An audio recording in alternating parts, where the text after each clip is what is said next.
Hello, everyone. I'm Seth Rosenthal, and I'm going to be telling you a little bit about prospecting as a sales professional. So, first, I'd like to tell you a little bit about myself. I'm 26 years old. I just moved here from Portland, Oregon about a year ago. I am finishing up my marketing associate degree this semester. I also have a certificate in international marketing and the Sales Academy through Madison College. I'm going to be moving on to get my bachelor's at Franklin University directly after finishing my associates here. Prior to coming back to school when I was 25, I had been in sales for about 6 years, 6 or 7 years essentially, um, as long as I had been old enough to have a full time job. So within that time, I sold all kinds of different things from construction materials to windows to lastly cars. So um, just a little background about my sales career. My last position in while I was selling cars, my first month I sold 10 vehicles, which the average salesperson on any given month sells seven or eight.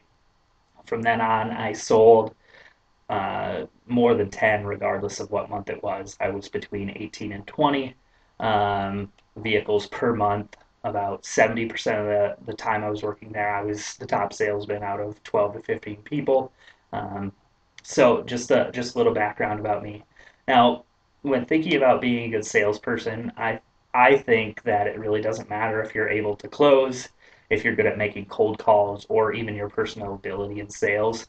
There are three main ingredients that I think you should have to be a good professional salesperson. The first is going to be an advocate for your clients, meaning that you actually care about what's going on with them and you think of what's best for them.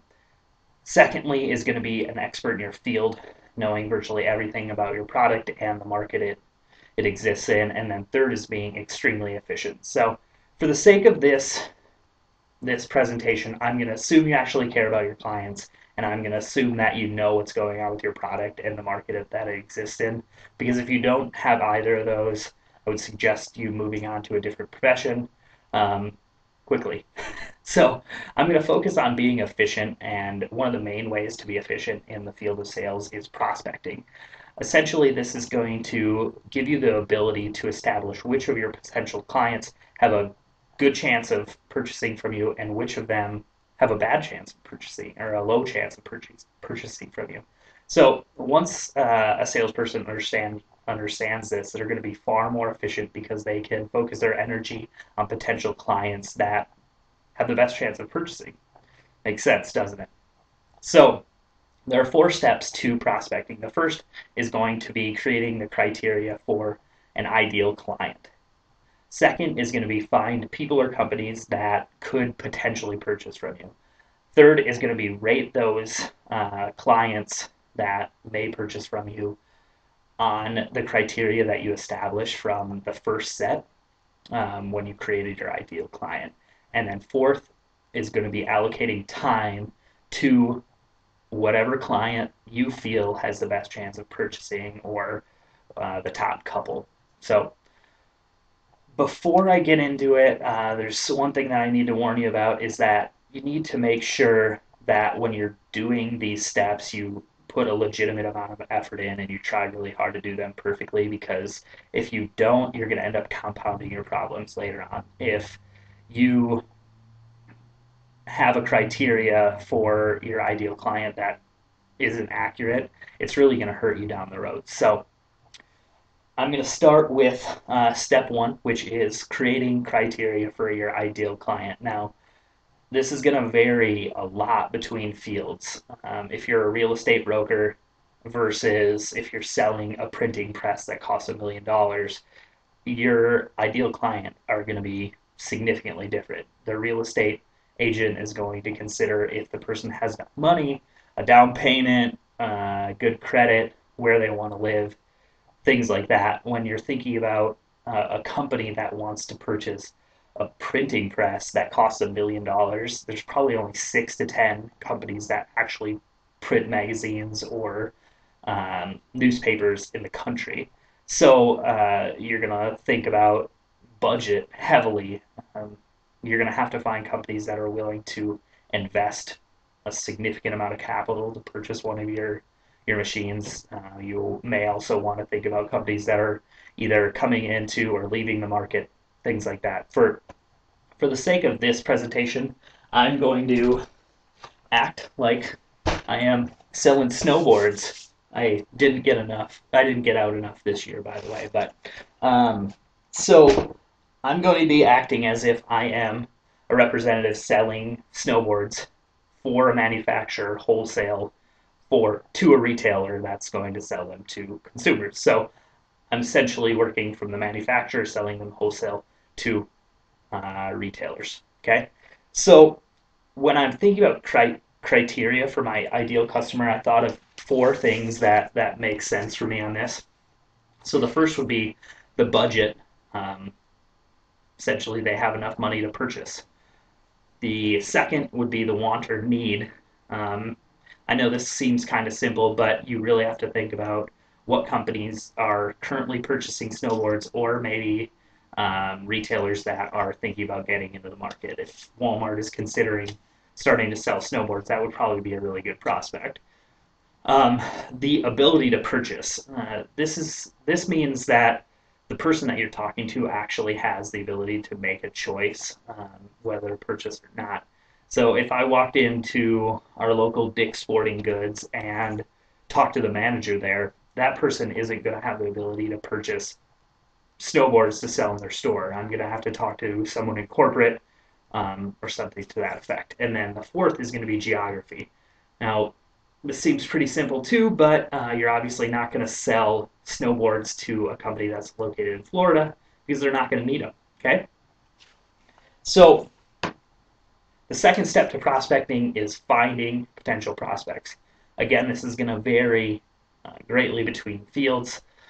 Using the original analogy for real estate versus printing presses, finding a client for real estate, you're going to be doing things like passing out cards, talking to previous clients, making phone calls or emails, things to that effect. For the printing press, finding clients should be fairly easy. You're going to know what companies are printing magazines or newspapers just because there's so few of them. And so few companies are going to be able to allocate $1 million to purchase a brand new printing press. So finding prospects is going to really vary between fields. When it comes to like selling snowboards, that's kind of somewhere in the middle. There's going to be a lot of big box retailers like Dick's or Gander Mountain, sporting goods stores, things like that. But you're also going to have a lot of smaller retailers like Eric's Bike and Board, or even smaller like mom and pop shops located in the mountains or near resorts and things like that. So when I'm thinking about that, I probably would be making phone calls. I would do research on what companies are located near mountains, or ski resorts. I would talk to previous clients, or I would just simply go online or look through the phone book and see, okay, what companies in my area are selling snowboards. Um, so it really can vary between which or how you find your potential clients. So step three is going to be rating prospects, and so essentially what I try to do is just use the criteria, which I had four of, which were the budget, they want or need it, ability, and geography. So just W, X, Y, and Z essentially as check marks for um, if the company has these things, and the more check marks obviously mean their chance of purchasing is going to be higher. So I listed 5 companies, and I just would ask, okay, does this company have the budget? Does this company have the ability? Does this company have the correct geography? And do they want or need it? So the first company has just one of the four. Second company has 4. Third company has 2. Fourth company has 3, and fifth company has 2. So you could either choose to spend, like if you had 50 minutes a day to prospect, you could either spend 10 minutes on each one of these companies, or you could spend 30 minutes on company 2 and 20 minutes on company 4, which seems really simple and it seems to make sense when you actually draw it out and think about it in that fashion. But there's a significant amount of salespeople that will just go right down the line, call all four, and essentially they're wasting this 10 minutes. This 10 minutes isn't going to be very efficient, neither is this one. So they're stifling themselves by using time inefficiently. So um, I kind of just went through step four, which would be allocating time. You're going to allocate the most time to the clients that have the best chance of purchasing. Make sense, huh? Okay, so before I leave you, I'd like to just give you a couple warnings. The first thing is going to be to remove all of your personal bias from the process. If you're going to be working and finding prospects, you want to make sure that you don't have one that you prefer, because it could potentially skew your results, because you might end up working with company 3 instead of company 4 because you prefer them. Like I I tend to buy myself from Eric's Bike and Board, which would be company 3, or and then Dick's would be over here, and Dick's would obviously be a better prospect if they're company 4. So you want to make sure that you're not having a biased preference to any company, because it's going to skew your results.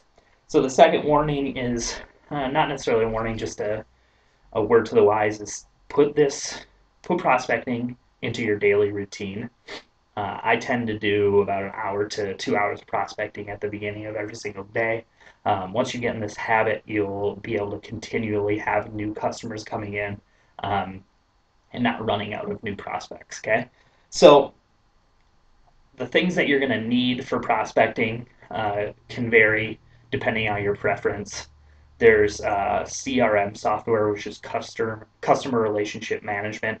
Essentially, what the software does is it's going to log and categorize all of your different prospects. It's going to keep their names, contact information, when you contacted them, any notes you may have about that client, or you can just use simple note cards, things like that. I personally would choose CRM, or I have a preference towards CRM because it seems to be more efficient to me.